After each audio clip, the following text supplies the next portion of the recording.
Welcome to The Weekly, a podcast brought to you by Calvary Bible Church. I'm your host, Jay Ewing. I usually reside on the Erie campus, but you can catch me on all three campuses quite often. We're having a great day. So glad you're tuning in. We have a great show for you today. We have a new guest, but before I get there, I want to introduce you to something you probably already know, but that is CalvaryBible.com. Go to CalvaryBible.com, find out what's happening in your neck of the woods. You do not want to miss what is going on here at Calvary this spring. We got so many great things. We're on our way towards Easter. We have egg hunts. We have summer trips. And it's just going to be, we have Kids Week. We just have too much going. So you need to go to CalvaryBible.com, click your campus, click events, find out how to get involved here at Calvary. Always, you can write me at theweekly@CalvaryBible.com or my normal staff email. I answer to both. And I think that's enough announcements for today. Without further ado, let me introduce Patrick Sobecki.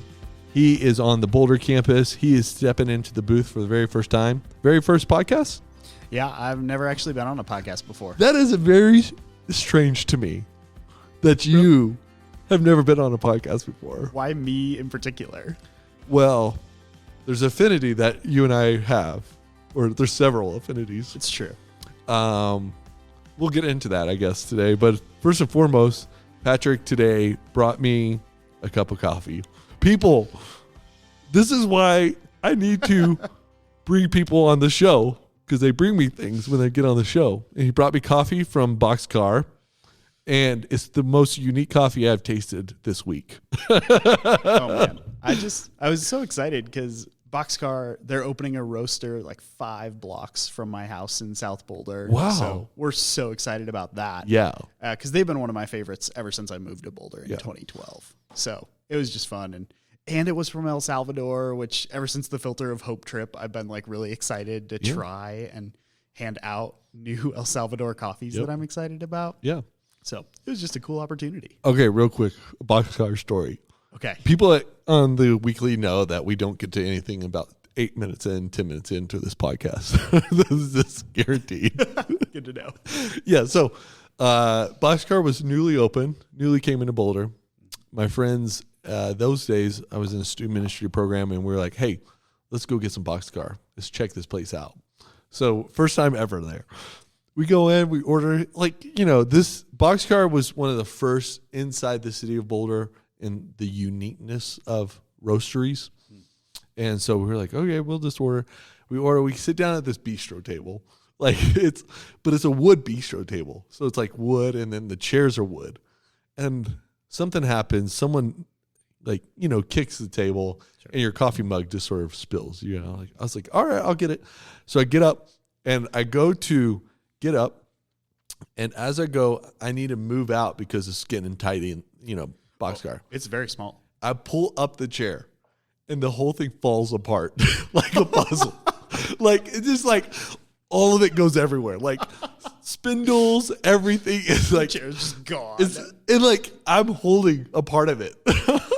And just a pile of kindling at that point. And everyone's eyes, are turned towards me. I'm like, I literally just picked this thing up, and I don't know what to do next. There's not another chair in the building. This is it. Oh, it's so full. So my friends and I, they're just laughing. Oh my, it's unreal. So it takes about 10 minutes. We finally put the stool back. I sit on it without the back. You just put it back together. Somewhat. Put the joints back in. Slamming it. One of the most embarrassing moments in a coffee shop history when I destroyed literally every rod spindle is on the floor. I'm I don't know how one could do this. That's how you know it's a fancy coffee shop, though. Even the chairs can be deconstructed. I hope, since I've been there long ago, they have new chairs. I've never. I will never sit in those chairs again. Yeah, fair enough. Yeah, you'll have to come to the new cafe they're opening to see if it's the same experience. Yeah, totally. Oh man, That's great. That was one of those weird. So when you said boxcar this morning, I just thought of that story. Oh, totally. All right, Patrick, let's cut to the chase. You're on Calvary staff. What do you oversee here at Calvary? Yeah, so I'm the coordinator of high school ministry out at the Boulder Campus. So I love working with the high school students, their parents, and just the community of young adult leaders that gets to show up there every week. Yeah, and actually, I knew you before you were on. Actually, we met once in a random spot. Yeah. Before you were on this team, what did you do here on the Front Range? Yeah, so the year before I came on staff with Calvary, I was a fourth grade teacher at a small classical Christian school called Summit Classical Academy. Yeah, that's super fun. It was a really good time. I learned a ton about teaching, a ton about myself, and realized that I think I have the gift of teaching, and that being confirmed by others, I don't think it's teaching fourth graders. It's nothing like trial by fire to find out your gifts. Oh, totally. So you're married? Yep. So I've been married to my wife, Tina, for coming on 7 years now. Yeah. Whoa, crazy. Yeah. Yeah, and we have one little girl, Beatrice, who's a year and a half. So that's just been a wild ride. Yes. If you know anything about Patrick, it makes sense that they named their daughter Beatrice. Because the other affinity outside of coffee that Patrick and I hold is we both have had a collegiate or post-collegiate classical training. Yeah. So what is your classical training in? Yeah, so I got a Bachelor of Arts in Great Books. Oh my goodness. Slow down. From Bethlehem College. Okay, so Bethlehem College is where John Piper is from, right? Yeah, John Piper is the chancellor out in Minneapolis, so it's right downtown Minneapolis in his church, Bethlehem Baptist. So it was great. It was a college in Sunday school rooms, but I just got an incredible education there. So great books. So what does that mean for those who are unfamiliar with great books? Yeah, so if you would combine basically a philosophy, theology, literature, and history degree all into one degree, where you think about moving chronologically through the history of the world, thinking about who have been the thinkers, the writers, who have influenced humans the most. That's who we studied. Wow. So you did that for 4 years in undergrad? Yep. That's great. And then did you meet your wife there? So we actually met in 2012 when I moved to Boulder. Okay. So we're both actually from Colorado Springs, but went to CU. She finished her degree at CU in 2015. I, after a couple of years at CU, actually ended up dropping out. I became a Christian my freshman year at CU through the Navigators ministry there. Yes. And just totally lost interest in the Arabic degree that I was pursuing. So yeah, we met in Boulder, dated for a couple of years, and then got married in 2016, right before we moved to Minneapolis, and I restarted a bachelor's degree out there. So you've been around the Front Range for quite some time, 10 years, 10 plus years now. Yeah, and growing up in Colorado Springs, I've always grown up next to the mountains. Honestly, that was the hardest part about moving to the Midwest I had no sense of direction for 4 years because the mountains weren't there. Yeah. Where's west? I don't know. I have no idea. Which direction. Yeah. That's great. That's wonderful. That's really fun, man. So let me ask what would be considered one of your favorite things you do in ministry? Oh man, I love getting together with leaders and talking about making disciples who will labor for a lifetime.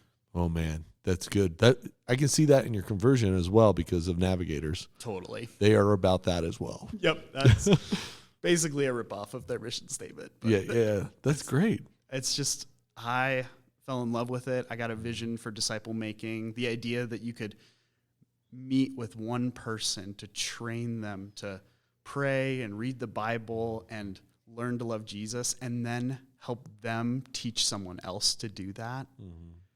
And see that growth, not as just adding more people to my ministry, but actually seeing people being able to add to the kingdom of God on their own, was just a vision that captivated me my freshman year at CU. And I've just been so excited and grateful that I've been able to dedicate my life to it since then. Oh man, that's wonderful, Patrick. So for those who are listening today, we don't have a video, but you have a Fairview speech and debate I haven't asked you this morning because I've been waiting. I want to know, why the heck are you wearing a sweatshirt like that? Yeah, so I have been this year assistant coach for the Fairview speech and debate team. So they gave me their lovely crew neck sweater that I get to wear I wear it on Thursdays because they practice on Thursdays. Mm-hmm.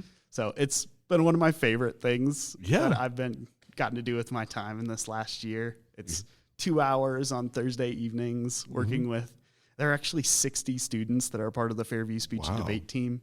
And it's just so fun to go and talk to students about the most important political things, the most important philosophical things, and all in the context of just a Boulder Public High School. Man, what a wonderful thing. I didn't know that about you until this moment when you wore your sweatshirt. But that's really fun. I can see how classical education has given you love for that as well, maybe.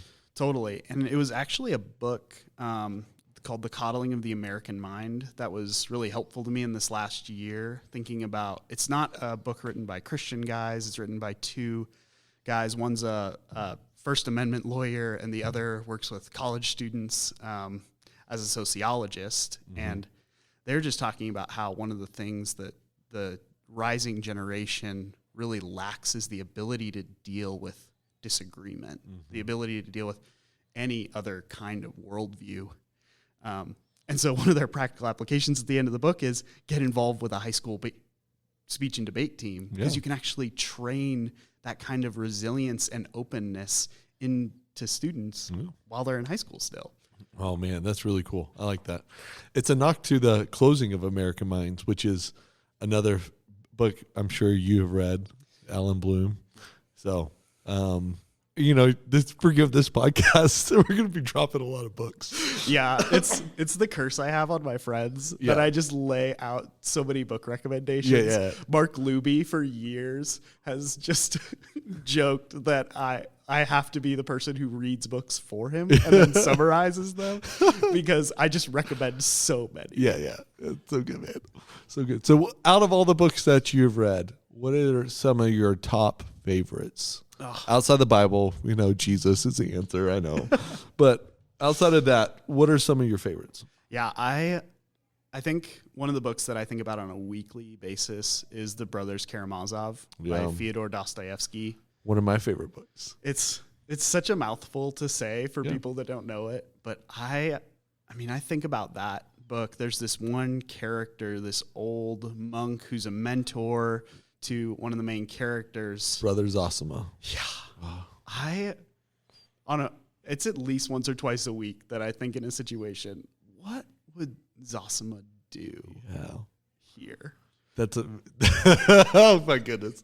We could talk hours about Zosima, but that's wonderful. Yeah. There's a very approachable translation these days, Brothers K. Yeah, totally. Which two Americans, a couple, have translated all his works into a little more modern English again. So helpful. Contemporary English. Yeah. And it's a very well-written book in that translation.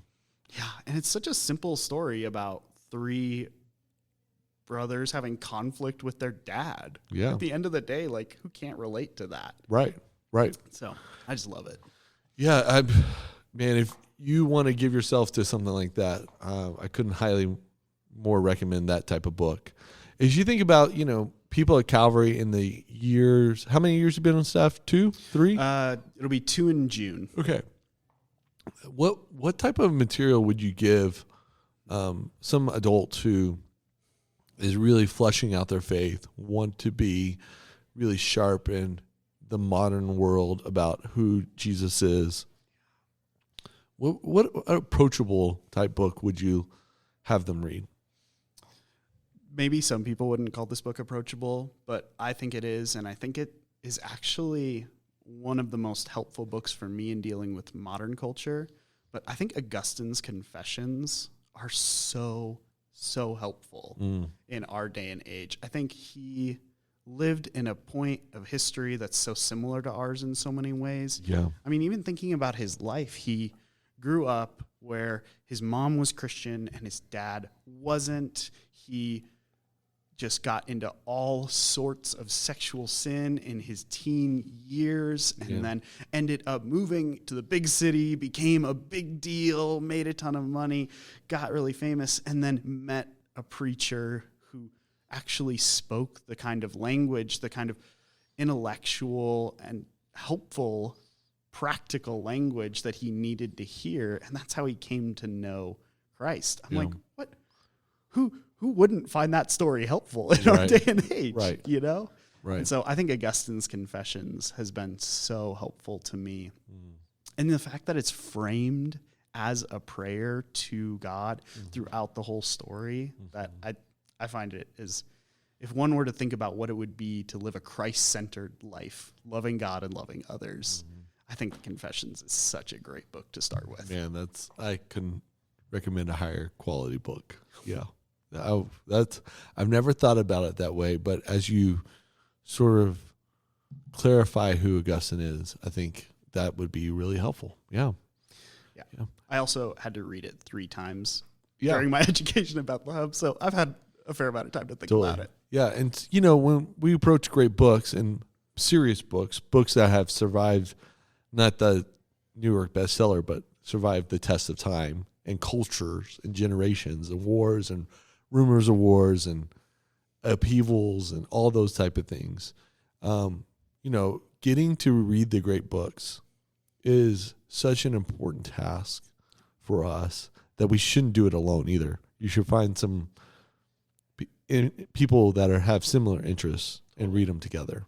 Yeah, I couldn't agree more. I think that's one of the things I even interact with a lot of my leaders on, because they're post-college, they're starting to get back into like actually enjoying reading again for the first time after getting out of school. And then they run into some of these books for the first time and they're like, I don't even know what to do with this. Right. And I'm like, okay, let's just sit and talk about it for a minute. Yeah. Even just had a couple leaders last night stay late to talk about the Lord of the Rings. Yeah. They're like, I feel like there's something really cool and significant about like Aragorn being the king and Gandalf being like this prophet figure, but I still don't really know how to put it together. And so we just had like a 30-minute conversation after all the high school students had left, after our leaders meeting had ended, about how awesome the Lord of the Rings are. Right. That's right. Yeah. I mean, develop a love of reading, right? Yeah. A love of reading well as well. Yeah. So you're doing some post-grad work, I right? am. Or actually say, you're doing some grad work. It's not post-grad yet. Yeah. Someday, Lord willing. Maybe. All right. So what type of grad work are you doing these days? Yeah, so I'm working on a Master's of Divinity through Reformed Theological Seminary. I'm doing their hybrid program, which is just incredible for full-time people in ministry. So most of the time it's online, taking 1 or 2 courses at a time, but then twice a year, I get to go down to their campus in Orlando for a week of intensive courses. So I'll take three classes at a time, and it's just class from 9 a.m. to 9 p.m., 5 days in a row, and it's just incredible to be able to learn from those professors who often have been pastors or are currently pastors, Right. and just hearing them apply, the greatest levels of scholarship to the practical work of ministry. Right. That's right. So often we forget when we're in the local church that we have so many saints who have come before us and so many generations who offer us a conversation to jump into. It's not a new conversation. It's actually a very old conversation, like Augustine. Like, he still offers us a really quality conversation about where we find ourselves today, even in like Boulder and Erie, right? Oh, Gordon. totally. Yeah. I think his, I could go on about Augustine for a while. Yeah, totally. I agree. Let's jump into the text this week in here at Calvary. And, neither of us preached this weekend, so give us some grace in that. But I thought it was really interesting. I came across with Thomas an idea that I think is worthy of us to talk about today. And we were in the text in Luke 19:19, where the scribes and chief priests are trying to trap Jesus, right? And they ask if he would pay taxes or not, basically.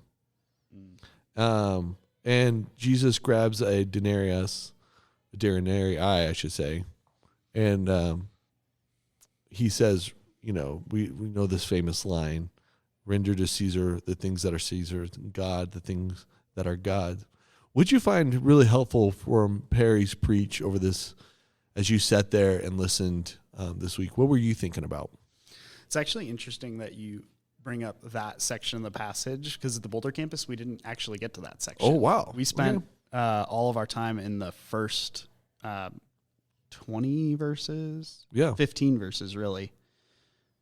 And so we spent all of our time talking through what does it mean for Jesus to have authority. Yeah, and this is chapter 20, not chapter 19. Yeah, sorry. chapter 20. And then the parable of the wicked tenants. Okay. Like how patient is God in sending servant after servant, and then finally his son. Mm-hmm.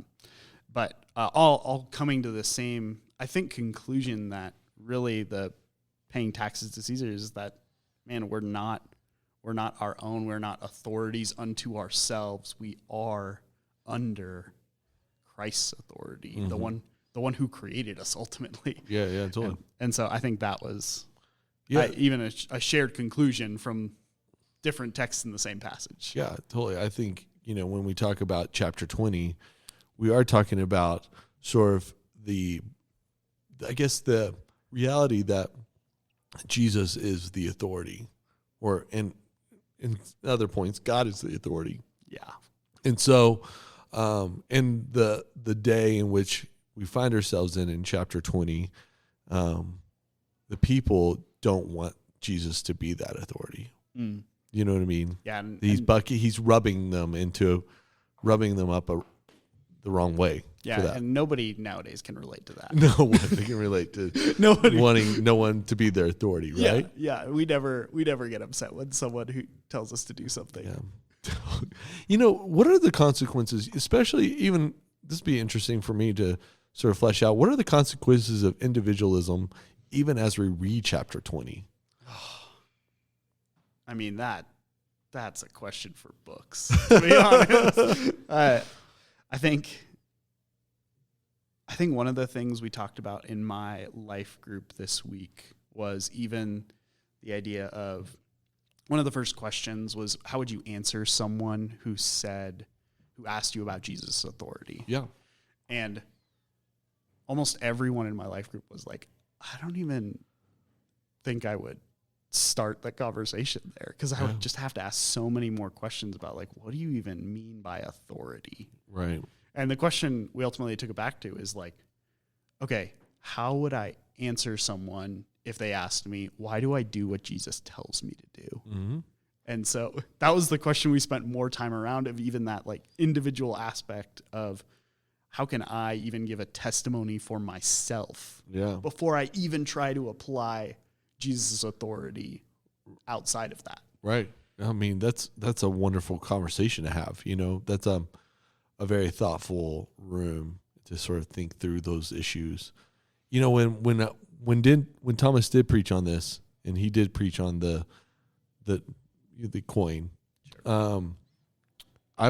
he paused and talked about sort of the really basic identity of, we have a creator and we are not our own, which is super helpful because, when we see he quoted the Heidelberg Catechism, which, if you're not someone who knows what a catechism is, what is a catechism? Oh man, the catechisms are these really helpful built out question and answer format statements that give the answers to all the most important questions for the Christian faith. Yeah, simple responses to complex questions at some level. Yep. Now, they're not as simple as you would think, but they're trying to distill truth down into some simple statements, right? Exactly. Biblical truths.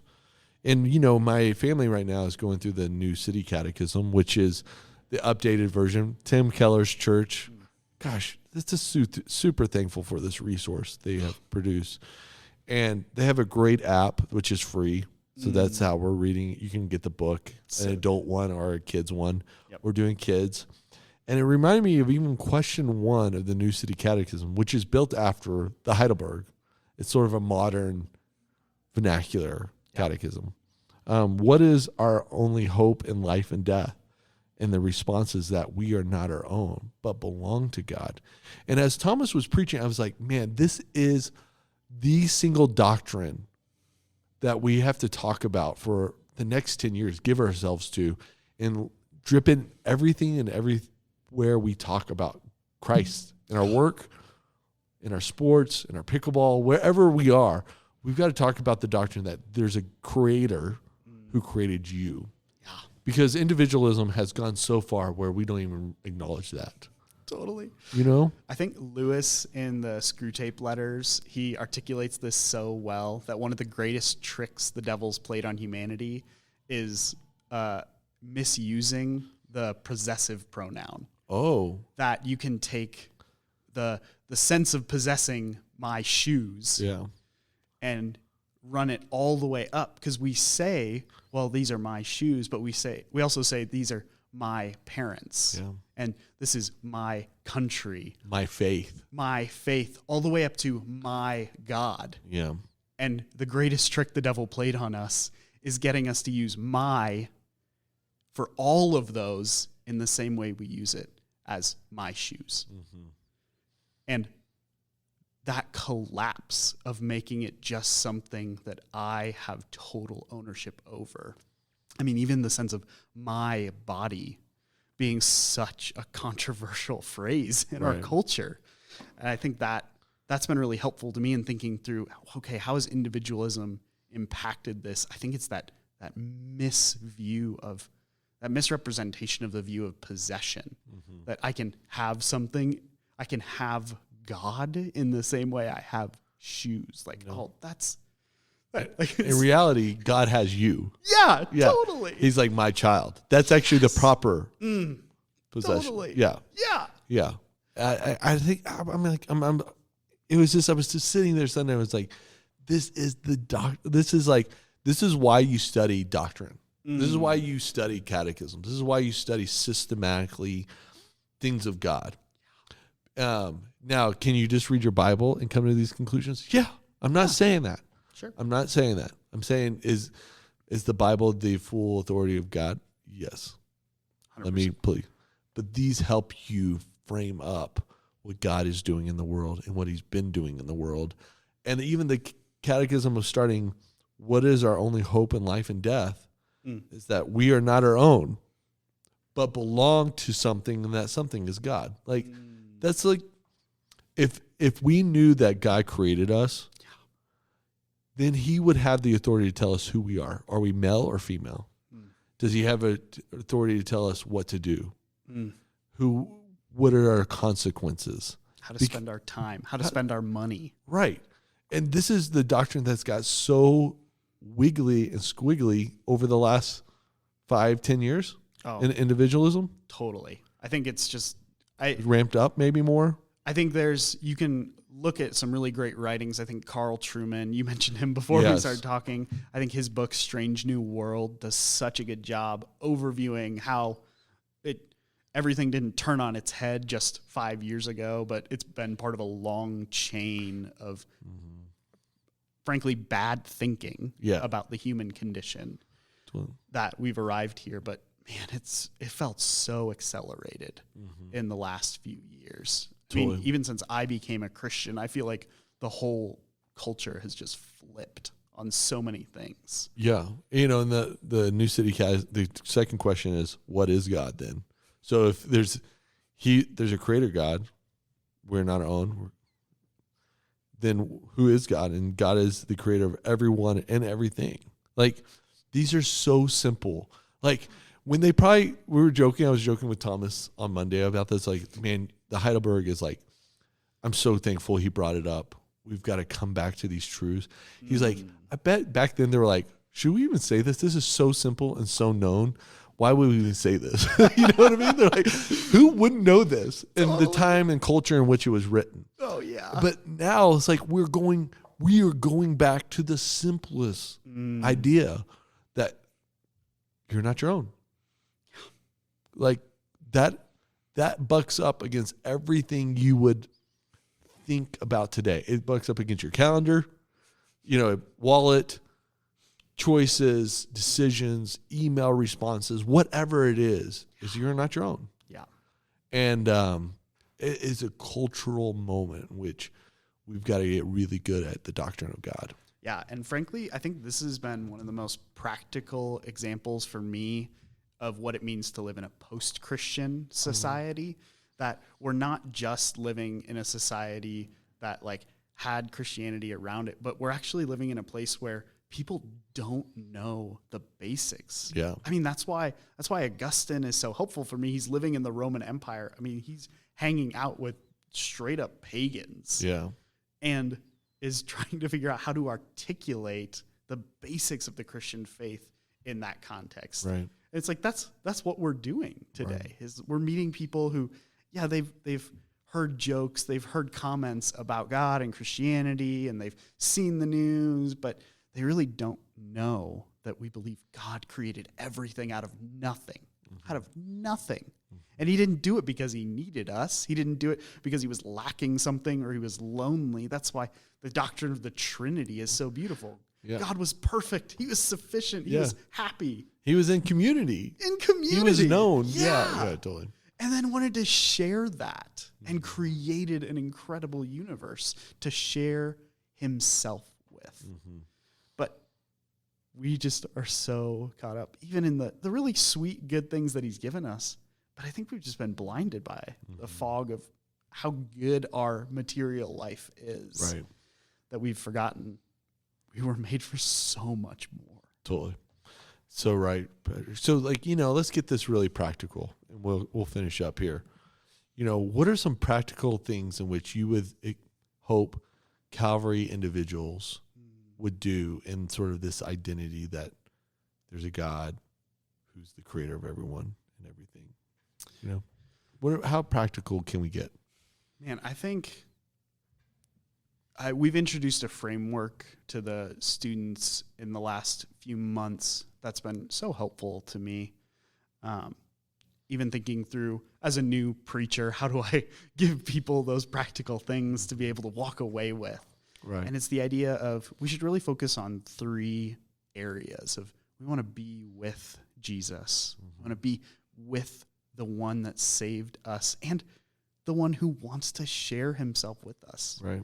And we want to become like him. That's the goal of being made in the image of God, right? Is that we would actually image God. We would become like him more. Yeah, we would see that he's the creator and that we would get our identity from him and then become like him. Yeah, I think of it like we, like the moon, we don't have light in ourselves, but reflect the light of God to the world. That's what it means to be an image in so many ways. Right. And then the last one is doing what he did. I think that's a natural outworking of becoming like him. And it's just been so helpful for me to be able to even say, like, man, are you spending time being with God? Are you actually thinking and imagining what it would be like to become like him, to be as patient and as kind and as loving as he was, as humble as he was, to be able to, I don't know, sit in the frustrations of traffic and remember that he was perfectly patient. Right. And like that, just one practical thing totally. As I was driving to Erie this morning came up. But I think that even doing what he did, we talked about last night with the students, we were talking about the incarnation, and my advice to the students was have a meal with someone you normally wouldn't. Because that's something Jesus did all the time in the scriptures. And it's so simple. It's so practical. Yeah. Of like, oh, I can step out of my own self just to be able to sit down and have a meal with someone. Totally. Like, I have to eat. They have to eat. Yeah, totally.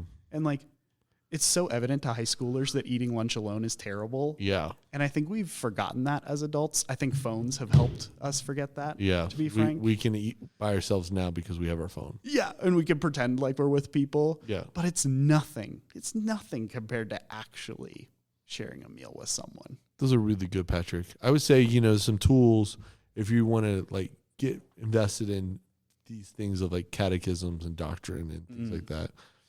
I mean, our EFCA has created a wonderful treatise called Evangelical Convictions. Yeah. It's super practical, easy for those who say, I'm not that smart or would not qualify themselves for reading something like that. It's so approachable. Yeah. I would read that, especially if you're at Calvary for longer than a year. This is who we are. This is what we believe. And it's such a short book. It's 150 pages, Totally. maybe. And like great stories in it, great application, illustrations. Yeah. There are no pictures, but outside of that, it's a great book. The other thing is, like the New City Catechism, give yourself time for, if you don't have family or friends, to do it, to go through it yourself, to understand sort of these simple statements of faith. Or if you have kids, man, there's no greater time than to have some curriculum for them to actually frame up the world. And the New City Catechism has a free app. There's children's mode. It plays songs, memorizing songs. Honestly, the songs we've been playing with our toddler, Yeah. because it's just so fun and easy and engaging. Totally. My kids, we do that around the dinner table. We can't do it at breakfast. We can't do it at bedtime. But that's when we have found in my family to do it. And I just pick up these things. Give yourself, one of the greatest things I can tell you, give yourself to thinking about God. There is not a wasted moment when you're doing that. What good advice. All right. That's what Jesus said about Mary, right? Yeah, totally. No doubt. All right, you're rabbit trailing. We gotta close this up, Patrick. Hey, Calvary, we're so thankful for you. Thanks for the conversation. Hit up Patrick next time you see him. Go online, find his email, give him a shout, tell him how thankful you are. He is discipling the next generation here at Calvary. He's discipling this generation here at Calvary, and we're so thankful he is here contributing to our faith and the faith of others. Thanks, Patrick. Yeah, thanks, Jay. Hey, keep praying for us. We're looking forward to a great Easter season. Have a great week.